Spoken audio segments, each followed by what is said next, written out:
Okay, so if you're the kind of person that watches this kind of channel, you probably already know about the Coaster Wars. But just in case, basically, amusement parks keep trying to outdo each other and break each other's coaster records to draw in more people. It's way more exciting than it sounds, I promise. But if you're a fan of theme parks, there's another war on which you've probably already taken a side, consciously or unconsciously. And unlike some rivalries, Disney versus Universal didn't arise just from vaguely similar things being popular with about the same group of people around the same time. No. This was a deliberate battle waged by Universal execs and. Wait, this guy again?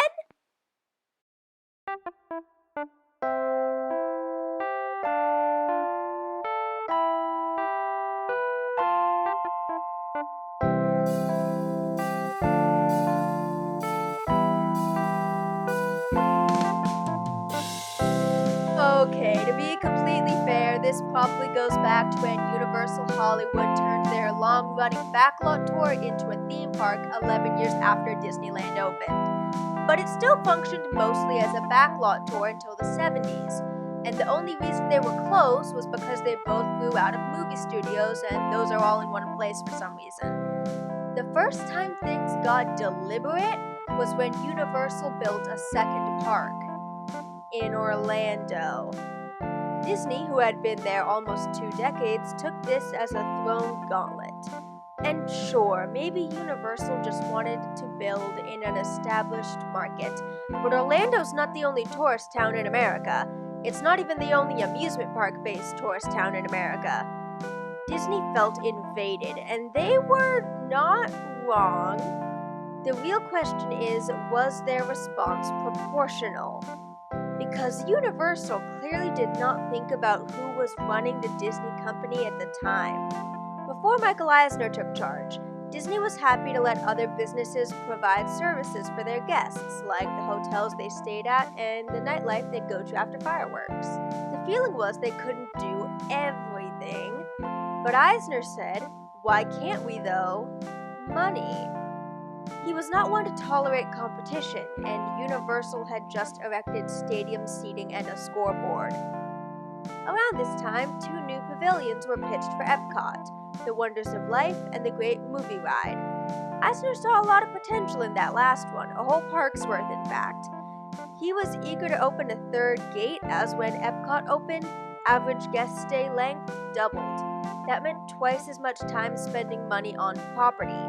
So development started on a movie studio backlot themed park. What did he know about Universal's plans, and when did he know it?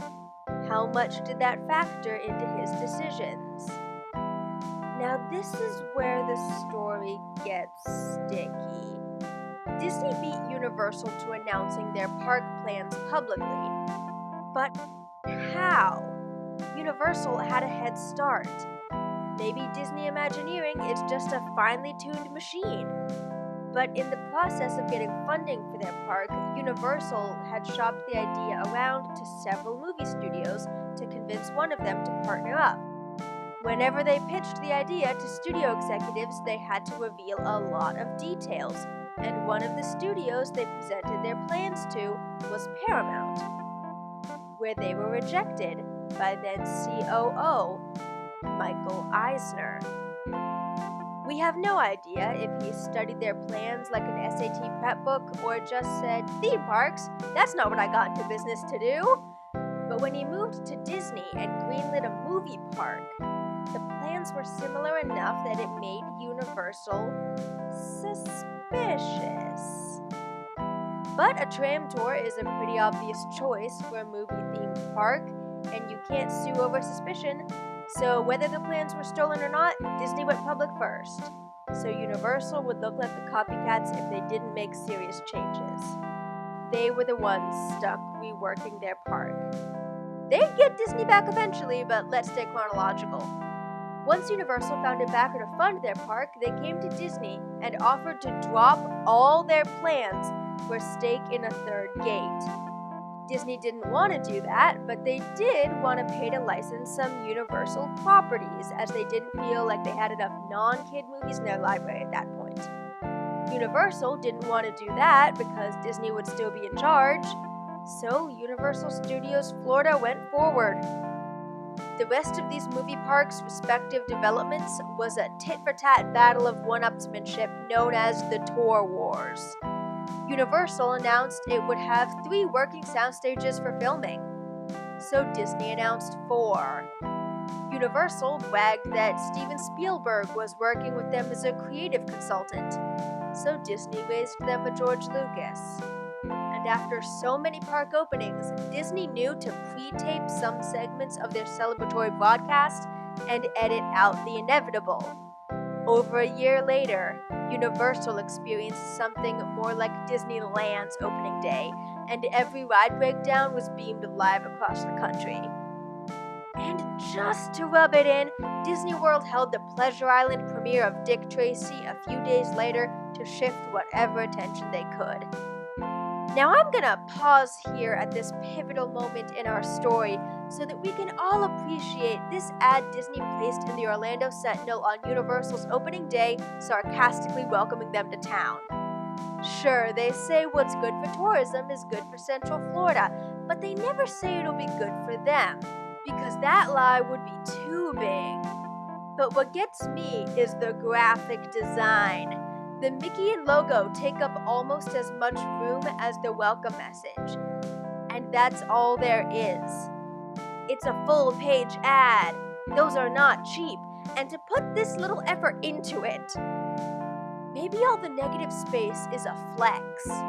Look at us, we can afford to pay all this money for a page in the paper and then not put anything on 75% of it. Or bother to pick a cool font. It's 1990. We got that Little Mermaid money. You see how I do it? Because this is the 90s, the Disney decade. They were dominant in all their various spheres. For a bit. The movies were great, but Euro Disneyland blemished their theme park record and just sucked money out of every project like a black hole involved in a multi-level marketing scam. So even when Eisner decided, hey, the brewery/zoo up the road is adding more roller coasters, we can't have that, he slashed the budget of Animal Kingdom to ribbons. I'd like to point out here that this proves Michael Eisner didn't hold any special grudge against Universal. He was just super competitive and 10 ways petty. But there are legends of him going out to the Universal construction site and just watching. So I'm sure it really galled him when, after stupidly choosing Dinoland USA over Beastly Kingdom, video to come, and laying off several Imagineers who worked on it, Universal opened a land that looked familiar. Killing Beastly Kingdom is yet another thing I will never forgive Universal for.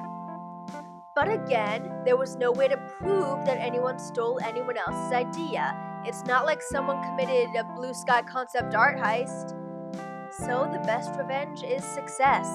And ever since, these companies have been locked in a longer-term version of the backlot arms race that got them to this point. And let's be clear, for about 2 decades, Disney dominated. Sure, Disneyland Paris was still a tastefully landscaped money pit, but things were starting to turn around, and Universal Studios was, for many years, an unmitigated dumpster fire, in one case literally. It took years for them to even get all the rides working, and not all of them survived. Of the opening day attractions, only one still lives. Word of mouth in those early days was horrible, and they gave a ton of refunds and free return tickets. Disney had their missteps, but it looked like they were going to crush this competitor as well. But Universal pulled it together after a disastrous opening. They fixed their rides, invented Fright Nights, and opened Back to the Future. They were not throwing in the towel and heading back to Cali. But even so, they were not on Disney's level in the 90s or the noughties. Now that doesn't mean there weren't people who preferred them. Even though Disney created the market, was more successful in it, and much more widely known, there was always that one self-appointed expert ready to tell you why they were terrible, actually. Maybe they used to be good, but they were just riding on hype now. They hadn't had any vision since their founder died. The whole corporation was overblown, tyrannical, and soulless. No, you needed to go to Universal, who were the real innovators now. People who pay attention instead of relying on reputation. No, Universal's better, actually. And what are the odds stuff will catch on fire again? As annoying as that guy is, and as much as I love Apple, he's not wrong on all points. The time after their creative force died was a bit stagnant, and plucky newcomers looking to topple giants make for good stories, even if they're actually successful established corporations as well. Universal focused on thrills when they opened Islands of Adventure, which they correctly identified as a weakness in Disney's stronghold. They didn't neglect theming either, it just wasn't as good. No one themes like Disney. Until the Wizarding World of Harry Potter was Universal's attempt to out-Disney Disney. For years, they'd found success by locating gaps in Disney's offerings and then doing that thing. Wizarding World was them declaring that they could play the same game and win. They didn't quite get there, but the message was clear. We've been training our skills and we're ready for a fight. And boy, they came out swinging. Diagon Alley expansion, new water park, new hotels. They added resort to the name. I half expect them to announce they're building monorails and gondolas to get you between them. They're trying to be Disney but closer to downtown.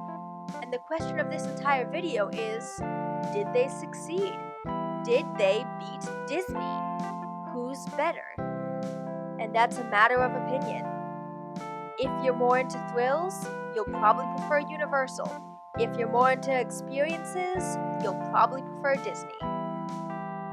Unless you really love Harry Potter enough to buy a $40 wand because an underpaid actor keeps some special effects when you held it for the first time, and also it makes the street light up. Guys, I bought magic! I know it's only movie magic, but I regret nothing. Except not answering the question I set out to answer today. Which park is better is very much a matter of preference. But that's a cop-out. You clicked this video to hear my preferences about stuff I care way too much about. So, I will break down each park element by element and declare a totally subjective winner in the next video.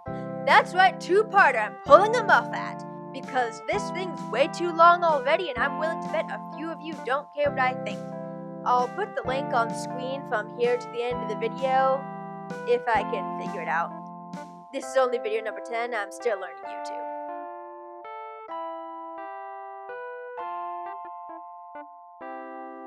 Thanks for watching.